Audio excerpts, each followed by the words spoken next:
go, team. It's time for the Daily Detangler. And I wanted to share a little bit about what I'm learning about plugging into the team, especially in context of our team discussions on Mission Impossible and also the new mission of getting unstuck, right, with the truck. So I'm going to tap into some of the conundrum content and the report content to set this up, and then talk a little bit about what I'm learning about giving and getting and plugging into a team-based situation. So our world is complex and the customer's world is complex, and Catalyst is stuck in the middle. And I like this story of this. Sometimes I say Catalyst world's complex, and our world is complex, and then I'm stuck in the middle. But in this case, this is Catalyst, and he's stuck in the middle, and he's got these expectations that he's set, and the need of clients that he's working with is great, especially in the context of transformation and change and learning by doing. And he needs a team to do that. And I think we've kind of glossed over the fact that a team is required, and we all know that. The challenge with a team is required is that most teams are dysfunctional, and all my other clients have real friction and real challenges in working together. And working together is a challenge because it's not like people know how to do this, and then they also don't necessarily get trained on it. And also the business world has changed so much that without some of these principles, the learning by doing, this idea of the principles and expectations, these things that we've been working through, I don't see other clients or businesses doing that. So, what happens if I lean into the fact that teams are dysfunctional? I know that's a harsh word, but so far we haven't necessarily produced in a team environment.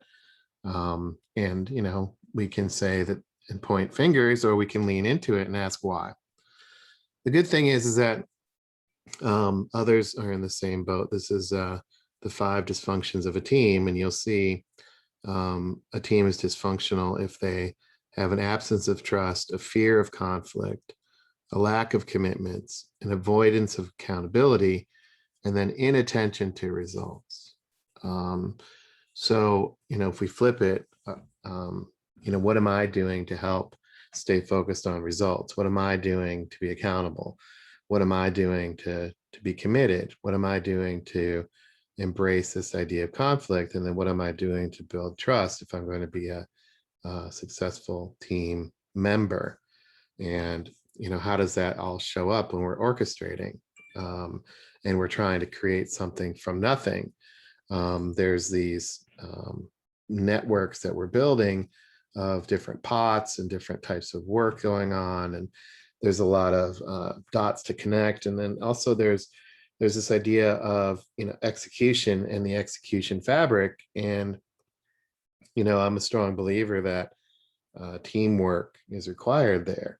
And this idea of creating teams with unified purpose is also important there in the future of getting stuff done and doing the right things. So for me, my challenge is, how do I lean into being heroic?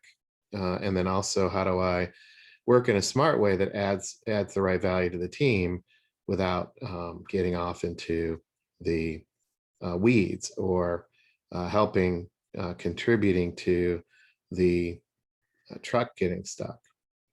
And that's a day-to-day kind of minute by minute type of thing. So where has this come up is lately is the truck story. And what does it mean to get stuck? Are we on the right road? Do we have a goal? What's the situation? What are we trying to do? What's my role? What's everybody else's role? Like, we've been asking a lot of questions. And at the same time, this has been happening over and over again. It also, yeah, I would even say it happens outside the team, but not to inject that as an input, but we're not alone. And the idea of leaning into what is the repeatable pattern of getting stuck and what can we learn from that. So if I lean into and lean in, look at the process from exploring elegance, the conundrum that Catalyst put out on the exploring elegance piece, his process is examine a phenomenon that's currently occurring. So is the truck currently occurring? Yes. Is it preventing people from acting? Yes. So how do we break it down and analyze each piece from different angles, factoring in people's perspectives? So following that process, what immediately popped into my mind is, well, I'm not a very good breaker downer. I'm not very good at breaking things down, and I don't have necessarily the disciplines. But I asked myself, where has this been broken down before, or where what can I borrow from to help me think through how to break it down? And what popped into my mind is engineering valuable sales conversations and the webinars we've done to create some structure around productitis. So what that looks like is, this graphic. So if the customer's world is complex and our world's complex and Catalyst is stuck in the middle, Catalyst can choose to show up and throw up. I don't think that's ever going to happen. He could put in heroic effort. I would say that that's probably what he's doing. I mean, 95% of the time. I don't know what he would say, but it's incredibly high. And then there's this idea of orchestrating simplicity, or in this case, supporting him with a team. I'll just keep it that way, right? This idea of is the team engaged to create some leverage? Is the team engaged to make the lift lighter? Is the team engaged to help him accelerate, and also providing inputs? Does it help him think things through? Because, six heads are better than one. And, how are we making his life easier?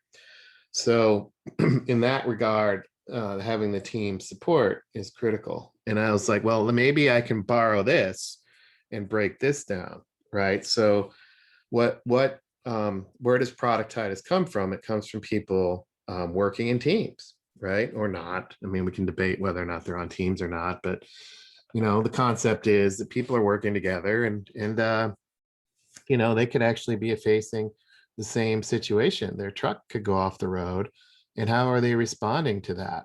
And in that response, what might be happening? At the same time, how are they going about it? And maybe their truck is cruising down the road, but the truck is full of productitis contribution, right? So I'm going to borrow this and say, okay, let me break it down. Where does productitis come from? What happens to create that cloud? And it's something like, from my perspective as detangler, I can collect a bunch of stuff, I can do a bunch of work, and I could see what happens. So I could stop here and say, let me do a bunch of inputs and let me throw it over the wall and see what happens. That would contribute to productitis. I don't want to do that. So, but that's, there's a lot of muscle memory on that. And there's also my own journey of working by myself and a team. And then there's the next piece of, if we do a bunch of work, what are we actually producing? And what am I actually producing as a person, as an individual here, producing some sort of knowledge work or output? So, this is a chain, and what accountability do I have to move this forward? And what feedback and coaching am I getting, right? So I get a lot of coaching, I get a lot of feedback, and then what accountability am I putting in to move this content forward, these outputs forward?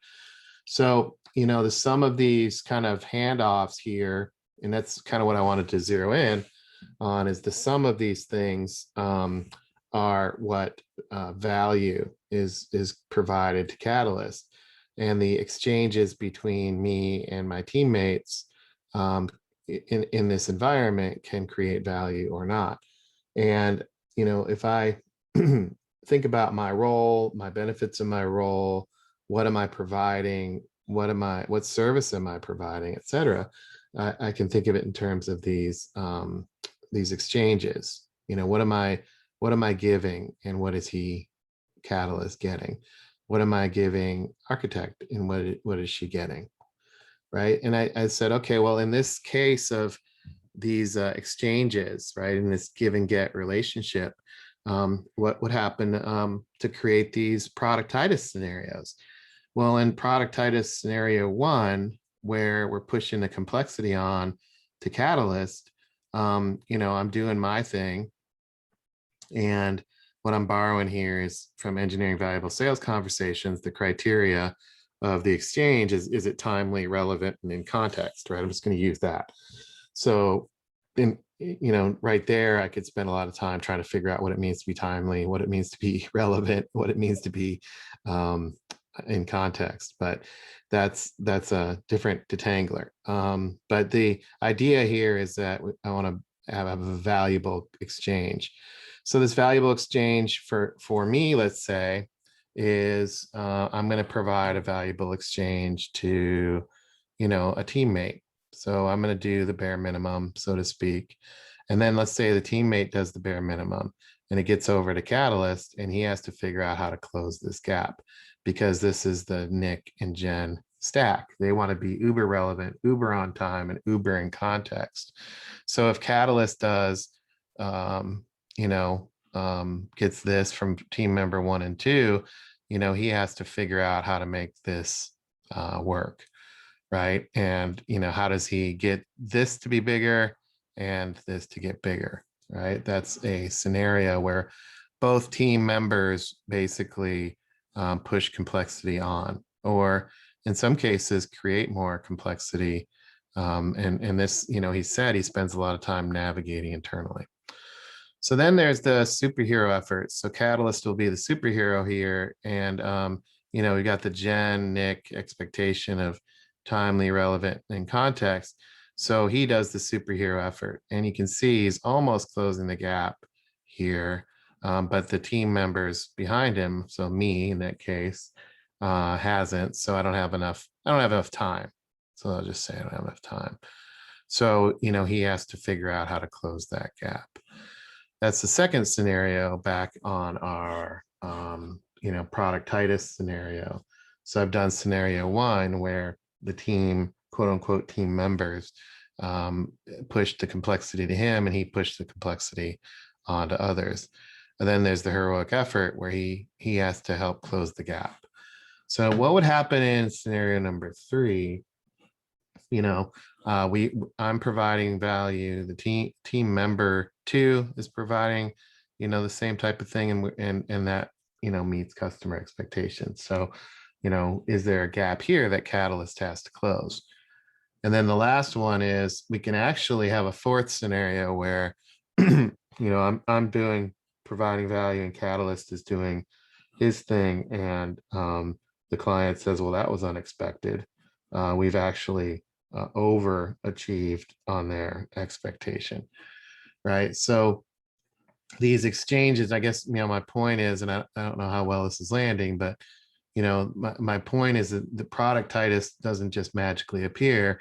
Productitis appears based on a value exchange between people in the give and get relationships that they have. And then that's a bit of a fractal. Individually, this chain works, but what about team to team? What about our team to the Mimecast team? What about our product team to marketing team, or enablement team to sales team?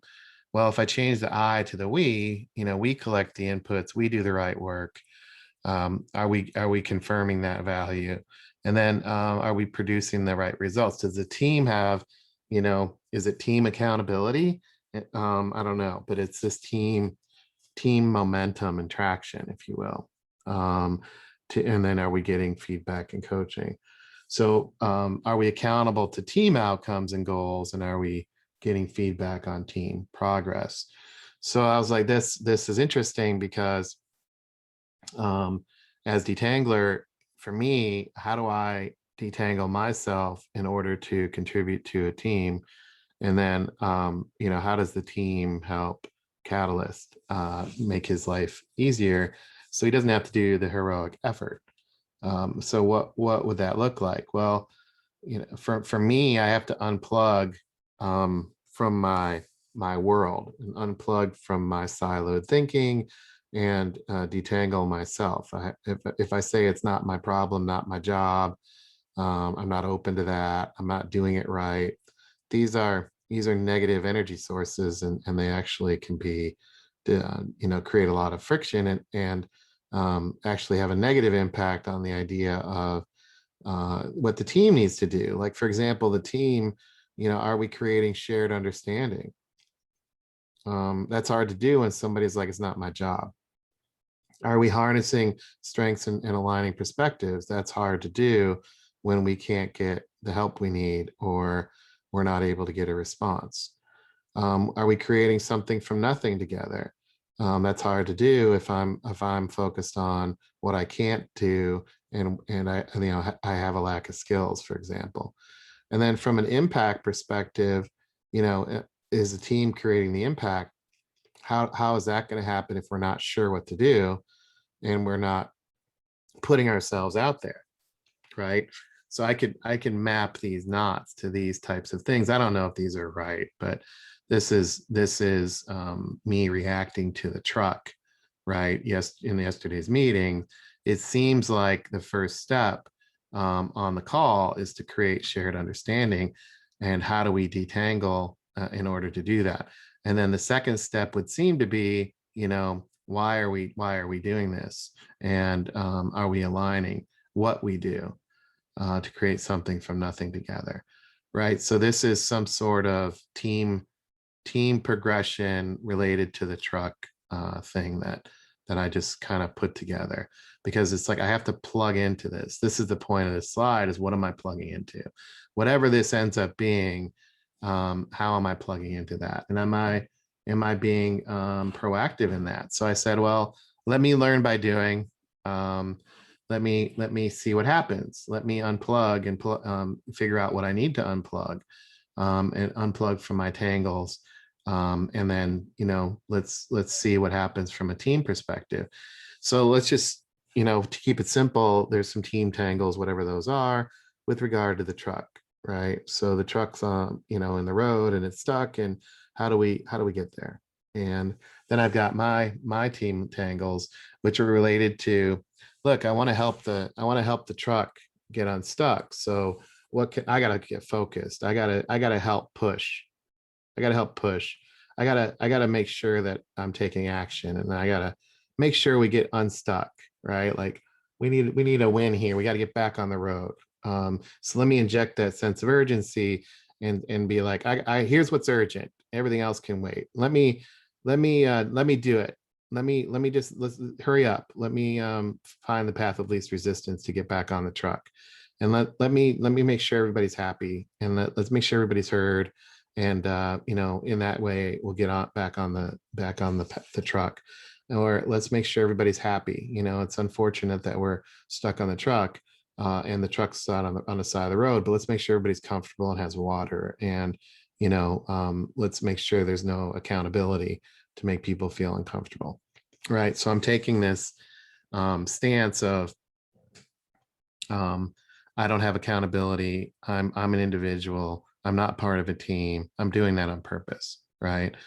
I'm trying to be polar opposite on purpose to see what would be what I need to plug in. So if I need to get plugged into the team, how would I go about it, and what does that mean, and what am I unplugging from? Well, from a focus perspective, if that's a challenge of getting us on the road, what was I doing before? I'd be focused on what's known. What's the situation right now? And do I know what it is? It doesn't really matter what everybody else does. I got my thing. I can only control what I can control. Versus from a team perspective, am I curious? Am I finding ways to explore? Am I asking other people what they're seeing? That's a team truck thing. And the light bulb there is, am I really relating to the right things? Right? To be in the team environment, am I relating to the right thing? What does it mean to observe, and what does it mean to explore as a team member versus let me jump to the answer? From a doing some sort of work perspective, let me build by myself. Let me just figure this out on my own. It doesn't really matter why we're stuck. Let me just hunker down in my silo and let me figure it out. I can get creative with my time. I can get this done fast and figure out what the answer is, and tell everybody what they need to do differently. Versus from a team perspective, am I going to build with others, even though I'm not exactly sure what to do about it? So, for example, does conflict help me get there? Am I seeking out other perspectives, even if that takes a little bit longer? Do I see how something is created from nothing? It's better than what happens by myself. And the question I have to ask myself in a team environment is, am I really being innovative here? I can be innovative in my head and have a party in my head, but what does it mean to be innovative as a team member with a team? And then taking action. What I would maybe do before, if I was hunkered down in my silo, would be, look, I already know what we're capable of, and I already know what the answer is. It doesn't really matter what others need to do. I'm engaged. I'm doing what I need to do. Right. So I've checked the box. And I already know how to act. I act on what I know versus acting on something I don't know. And how do I help provide clarity, or how do I surface the benefits of the team, and how do I bring people along? That's different. That's getting plugged into the team environment. And the light bulb there that goes off is as I'm playing with this is like, okay, well, am I really engaging people the right way in the team, in the truck scenario? Right. That seems to be completely different than working by myself. And then the last one I had was, hey, we need to win. We need to achieve our objective. What we already know is that we're stuck in the mud. So our objective is to simply get unstuck. Versus our objective is, how do we rob the bank? And so that puts a bit of a juxtaposition on this idea of focus on what is known and focused on why things happened, versus focusing on, hey, what progress are we making? What results can we achieve together? And how do we do things that are proactive?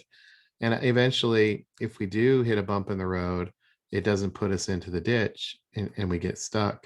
Or maybe down the road, we don't even have a get stuck kind of meeting, So what does that mean is that the tangle there is this idea of, am I really producing the right things in a team setting? Am I producing things that confuse, or am I sharing what's in my head because I want to feel smart, or am I sharing things that are going to help the team move forward, whatever that would look like? And there are things that I can do in a team environment, in a team setting, that are different than on a one-on-one setting.